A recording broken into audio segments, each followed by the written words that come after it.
देखिए आज के जो हमारा टॉपिक है हम बात करने वाले हैं कुछ जीके के ऐसे इंपॉर्टेंट क्वेश्चन। देखिए ये जो जीके के कुछ इंपॉर्टेंट क्वेश्चंस हैं ये क्लास 10 से भी रिलेटेड हैं। देखिए जैसे इसमें कुछ बायो का क्वेश्चन हुआ, कुछ केमिस्ट्री, कुछ फिजिक्स, ऐसे ही सभी चैप्टर से सभी विषयों से मिला के क्वेश्चन मैंने तैयार किया है। तो देखिए बात कर लेते हैं क्वेश्चन की। देखिए सबसे पहला क्वेश्चन हमारा कह रहा है प्रतिरोध का मात्रक, जैसे कि फिजिक्स में है ये। देखिए प्रतिरोध का मात्रक क्या है? देखिए प्रतिरोध का मात्रक ओम होता है। देखिए क्योंकि ये ऐसे ही मात्रक फिजिक्स में क्लास 10 के फिजिक्स में एनसीईआरटी बुक में दिए हैं। तो देखिए वैसे ही सारे क्वेश्चन जो हैं जो जीके की तरफ हैं वैसे ही क्वेश्चन आप लोग कराएंगे। देखिए कह रहा है प्रतिरोध का मात्रक क्या है। देखिए जो प्रतिरोध का मात्रक होता है वह ओम होता है। देखिए और देखिए बायो से ये देखिए फिजिक्स से था, देखिए ये बायो से है। देखिए कह रहा है कि मूलरोम कहाँ पाए जाते हैं। देखिए मूलरोम जो होते हैं देखिए पौधों के जो जड़ होते हैं ज़मीन के अंदर देखिए वहाँ पाए जाते हैं। देखिए अगर ऐसे ही क्वेश्चन पूछे एग्जाम में तो आप लोग ये पौधों की जड़ में, क्योंकि ऐसे ही कन्फ्यूजन के लिए बहुत सारे देखिए कह देता है पौधों की टहनियों में, डाली में, ऐसे मतलब आपको कंफ्यूज करने के लिए कह देता है, लेकिन आप लोग कंफ्यूज मत होइए। देखिए कह रहा है मूल रोम कहाँ पाए जाते हैं। मूल रोम जो होता है देखिए वो पौधों की जड़ में पाया जाता है। देखिए और तीसरा क्वेश्चन कह रहा है पोलियो किसके द्वारा फैलता है। देखिए जो पोलियो होता है, एक पोलियो रोग होता है, देखिए वो वायरस से फैलता है। देखिए और चौथा क्वेश्चन कह रहा है कार्य करने की दर क्या कहते हैं। देखिए जो कार्य करने की दर होती है देखिए उसे शक्ति या सामर्थ्य कहते हैं। देखिए जिसे पावर कहते हैं। देखिए कार्य करने की दर, देखिए कार्य करने की दर को क्या कहते हैं। देखिए कार्य करने की दर को ऊर्जा भी कहा जाता है, लेकिन देखिए ये जो कार्य करने की दर है देखिए शक्ति से, क्योंकि आपके पास जितना पावर होगा आप उतना ही काम करेंगे, मतलब आपके पास जितनी क्षमता है, देखिए क्षमता को ही ऊर्जा कहा जाता है। देखिए कार्य करने की क्षमता, देखिए यहाँ दर दिया है, मतलब आप कितनी देर तक काम कर सकते हैं, मतलब जितनी आपकी पावर उतनी देर तक आप काम कर सकते हैं। और देखिए यहाँ अगर कह देता कार्य करने की क्षमता को, देखिए आपके पास कितनी कैपेसिटी है, आप कितना काम कर सकते हैं, उसको कहा जाता है ऊर्जा। देखिए पांचवा क्वेश्चन हमारा कह रहा है जड़त्व का सर्वप्रथम नियम किसने दिया। देखिए जो जड़त्व का नियम था वो गैलीलियो ने दिया था। देखिए बाद में सुधार होकर न्यूटन सब लोग लाए थे अपना। देखिए सबसे पहले जो दिए थे वो गैलीलियो थे। देखिए छठा क्वेश्चन हमारा कह रहा है भूरा कोयला किसे कहा था। देखिए जो हमारा लिग्नाइट है कि देखिए ये जो हमारा लिग्नाइट है ये भूरा कोयला कहा जाता है। देखिए जैसे कि साइंस में सबसे लास्ट चैप्टर ऊर्जा के स्रोत है और सभी बायोगैस है, ये सबसे रिलेटेड देखिए ये है लिग्नाइट को। देखिए ये देखिए कुछ क्वेश्चन है ये सोशल साइंस से भी मैच कर रहा है, मतलब ये ऐसे क्वेश्चंस हैं जो बहुत ही ज़्यादा इंपॉर्टेंट है। देखिए सातवां क्वेश्चन हमारा कह रहा है मानव हृदय में कुल कितने कक्ष होते हैं। देखिए जो मानव हृदय होते हैं देखिए उसमें 4 कक्ष होते हैं। देखिए आठवां क्वेश्चन हमारा कह रहा है कुनैन किससे प्राप्त होता है। देखिए जो कुनैन है वो देखिए सिंकोना के पौधे से प्राप्त होता है। देखिए अगर ऐसे ही एग्जाम में पूछे कि कुनैन किससे प्राप्त होता है, कुनैन कहाँ पाया जाता है, तो देखिए वह सिंकोना नाम का एक पौधा होता है उसमें पाया जाता है या प्राप्त होता है, उसी से प्राप्त किया जाता है।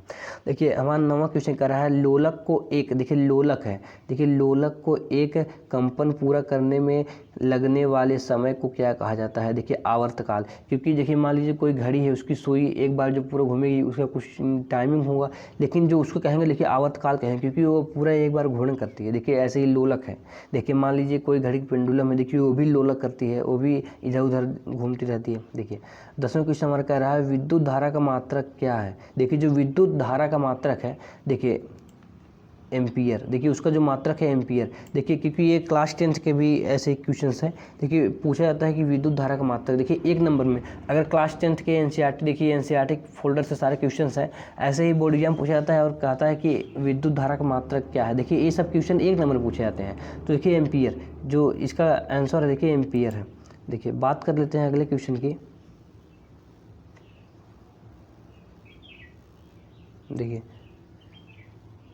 देखिए हमारा अगला क्वेश्चन दिया है,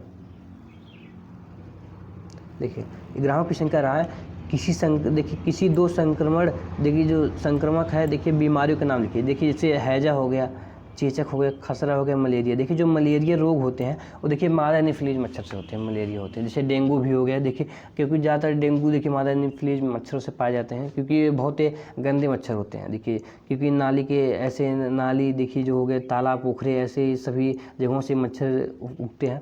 देखिए हमारा 12वां क्वेश्चन कह रहा है रक्त में कितने समूह होते हैं। देखिए रक्त में 4 समूह होते हैं। देखिए अगर पूछ लिया जाए रक्त के 4 समूह का नाम, देखिए एक होता है ए, एक होता है बी, और देखिए एक होता है ए बी, एक होता है ओ। देखिए जो ए बी होता है देखिए वो शक्तिशाली नहीं होता। देखिए जो अगर पूछ ले कि रक्त में कौन सा ब्लड ग्रुप सबसे ज़्यादा शक्तिशाली होता है, देखिए जो ओ है, देखिए जो ओ है वो बहुत ही ज़्यादा शक्तिशाली होता है। ओ की जो क्षमता होती है वो ए बी से, मतलब इन सब से, देखिए इन सब से ब्लड ले सकता है, और लेकिन इन सब को ब्लड दे भी सकता है, लेकिन और ए है, बी है और जो ए बी है ये सब ओ से ब्लड नहीं ले सकते, क्योंकि ओ सर्वदाता माना जाता है और ए बी जो है इन्हें सर्वग्राही माना जाता है। तो यहाँ ऐसे दे सकता था कि कौन सा रक्त सर्वदाता माना जाता है या कौन सा रक्त सर्वग्राही माना जाता है, तो आप लोग कन्फ्यूज मत होइए। देखिए जो सर्वग्राही होगा वह ए बी होगा, जो सर्वदाता मतलब जो सबको दे सकता है, देखिए वो ओ है, इसलिए उसे सर्वदाता कहा जाता है। देखिए 13वां क्वेश्चन कर रहा है एड्स वायरस की खोज किसने की थी। देखिए जो एड्स वायरस है, देखिए जिसे HIV कहा जाता है, देखिए एड्स वायरस की खोज माइकल गोल्फेव ने की थी। देखिए अगर पूछे जाए एड्स वायरस की खोज किसने की थी, तो देखिए एड्स वायरस सबसे पहले बंदरों में पाया गया था, ये तो सबको पता है, लेकिन इसकी खोज किसने की थी। देखिए इसकी खोज माइकल गोल्फेव ने की थी। देखिए 14वां क्वेश्चन कह रहा है हमारा एक कोशिकीय और बहुकोशिकीय जीवों के बीच की कड़ी क्या होती है। देखिए पेरीपेट्स, देखिए जो इनकी दोनों के बीच की जो कड़ी होती है जिन्हें पेरीपेट्स कहा जाता है। देखिए 15वां क्वेश्चन हमारा कह रहा है टेरिलीन किस प्रकार का रेशा है। देखिए जो टेरिलीन एक रेशा होता है, देखिए वो किस प्रकार का है, कृत्रिम है। देखिए कृत्रिम है, इसे मनुष्यों द्वारा उगाया जाता है, ये प्राकृतिक नहीं है। देखिए टेरिलीन ये मनुष्य बनाते हैं। देखिए कृत्रिम का मतलब ये होता है कि ये मनुष्य द्वारा उगाया जाता है या बनाया जाता है, और जो प्राकृतिक होते हैं वो नेचुरल द्वारा पाए जाते हैं, ब्रह्मांड में वो उपस्थित है। देखिए 16वां क्वेश्चन कह रहा है विद्युत परिपथ में विद्युत धारा की माप किसके द्वारा की जाती है। देखिए जो विद्युत परिपथ है, देखिए अमीटर, कहीं आप देखते होंगे ऐसे होता है, वहाँ पर ऐसे लगा होता है, यहाँ पर ऐसे देखिए बीच में ए का पोजीशन होता है, तो ये देखिए यही अमीटर है, क्योंकि अमीटर काम ये होता है विद्युत को रोक देता है।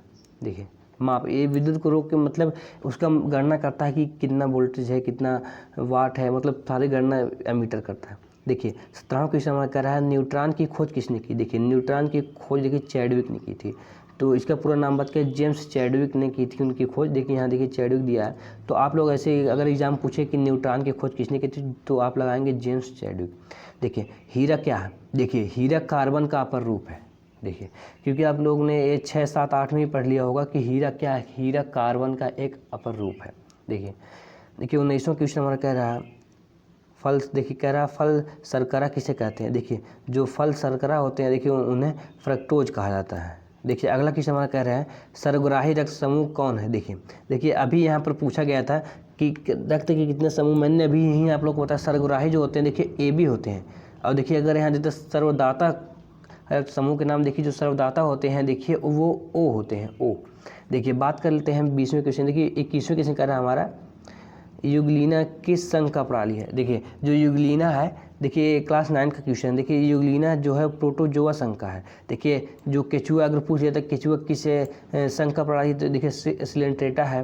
देखिए ऐसे ही बहुत सारे हैं। देखिए यहाँ पैरामीशियम देता है, पैरामीशियम भी प्रोटोजोआ का है, मतलब अलग अलग जो प्रजातियाँ हैं इन लोग की, तो अलग अलग कैटेगरी में आते हैं। देखिए 22वां क्वेश्चन हमारा कह रहा है विभवांतर किससे मापा जाता है। देखिए जो विभवांतर है वो, देखिए जो विभवांतर है, ये जो विभवांतर है हमारा,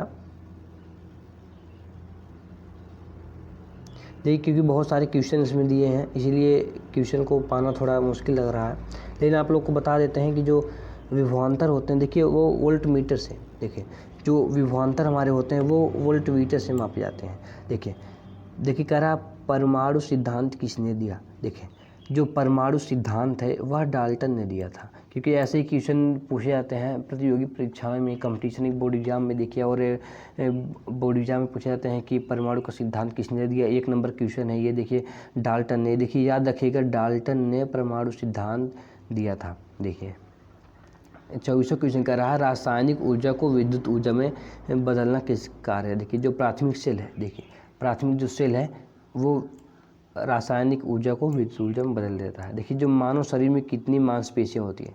देखिए मानव शरीर में लगभग, ये माना गया है कि मानव शरीर में लगभग 656 मांसपेशियां होती हैं। अगर यहीं पूछा जाता है मानव शरीर में कितनी हड्डियां होती हैं, तो देखिए मानव शरीर में देखिए 206 हड्डियां होती हैं। अगर यहाँ पूछ लेता कि देखिए नवजात मतलब जो बच्चे जन्म लेते हैं उनमें अगर हड्डी की संख्या पूछी जाए, उनमें हड्डी की संख्या 306 होती है, क्योंकि उस समय बच्चे जो बहुत छोटे होते हैं उनकी जो मांसपेशी की संख्या भी बहुत अधिक होती है, लगभग 900 के आसपास होती है, और उनकी जो हड्डियाँ होती हैं वो भी बहुत ज़्यादा होती हैं, क्योंकि हड्डियों से ही, क्योंकि बहुत छोटे होते हैं इसलिए उनमें बहुत ज़्यादा हड्डियाँ पाई जाती हैं। जिसे जैसे धीरे धीरे वो लोग बढ़ने लगते हैं, 2 साल 3 साल 4 साल 10 साल 20 साल ऐसे होने लगते हैं, तो हड्डियाँ एक दूसरे से जुड़कर बड़ी होने लगती हैं। तो देखिए यही कारण है कि बच्चों में जो नवजात शिशु बहुत छोटे शिशु हैं उनमें हड्डी की संख्या बहुत ज़्यादा पाई जाती है। देखिए 26वां कह रहा है कि सभी जीव किस प्रकार के द्रव्य से बने होते हैं। देखिए जो सभी जीव हैं, देखिए वो देखिए जो प्रोटोप्लाज्मा, देखिए जो प्रोटोप्लाज्मा है और यह जीव द्रव, देखिए जो भी जीव बने होते हैं देखिए प्रोटोप्लाज्मा या जीव द्रव से बने होते हैं। देखिए मलेरिया किस परजीवी के माध्यम से फैलता है। देखिए जो प्लाज्मेडियम है मलेरिया उससे फैलता है, और देखिए जो डेंगू है वो मादा एनोफिलीज मच्छर से फैलता है। देखिए सबसे बड़ा एक कोशिकीय जीव कौन है। देखिए एसीटेबुलेरिया जो है, देखिए सबसे बड़ा कोशिकीय जीव है। देखिए यहाँ देखिए पूछ रहा है सर्वदाता रक्त समूह का नाम बताओ। देखिए अभी मैंने पहले भी समझाया था आप लोग को 11-12 क्वेश्चन में कि जो सर्वदाता होता है देखिए वो होता है ओ। देखिए यहाँ पे आप देख सकते हैं ओ दिया है। देखिए कह रहा है पेचिश रोग किस सूक्ष्म जीव से फैलता है। देखिए जो एंट अमीबा है, देखिए एंट अमीबा से पेचिश का रोग फैलता है। देखिए कह रहा है कंडुआ रोग किससे होता है। देखिए जो गेहूँ में आप देखते हैं काले पड़ जाते हैं जो होता है, देखिए किस में फैलता है। देखिए पूछ रहा है ना जो कंडुआ रोग होता है देखिए वो गेहूँ फैलता है। देखिए गेहूँ काले हो जाते हैं, गेहूँ बहुत ज़्यादा पैदावार कम हो जाता है, इसलिए कंडुआ उसमें पड़ते हैं। देखिए कह रहा है 32वां क्वेश्चन हमारा, प्रतिजन किस रुधिर कणिका की भित्ति में चिपके होते हैं। देखिए जो प्रतिजन होते हैं, देखिए जो प्रतिजन होते हैं रुधिर कणिका होती हैं वो देखिए प्रतिजन, देखिए कह रहा है प्रतिजन किस रुधिर कणिका की भित्ति होती है। देखिए जो प्रतिजन होती है वो सफ़ेद होती हैं, कि आपने पढ़ा होगा लाल रक्त कणिकाएं श्वेत रक्त कणिकाएं, जो श्वेत होती है उसी को सफ़ेद कहा जाता है। तो देखिए वह लाल रक्त को ढकी रहती है, क्योंकि जब आपके किसी हाथ या पाँव में हल्का सा खरोच लगता है देखिए सफ़ेद सफ़ेद दिखता है, यही हमारा श्वेत रक्त कणिकाएं। और देखिए लाल रक्त कणिका उसके अंदर होती है जब ब्लड आने लगता है। देखिए 13वां क्वेश्चन 33वां क्वेश्चन हमारा कह रहा है एकांक क्षेत्रफल में लगने वाले अभिलंबवत बल को क्या कहते हैं। देखिए दाब। देखिए अगर पूछा जाए, क्योंकि देखिए क्लास 9 का क्वेश्चन है, कह रहा है कि एकांक क्षेत्रफल में लगने वाले अभिलंबवत बल को क्या कहते हैं। देखिए दाब कहा जाता है।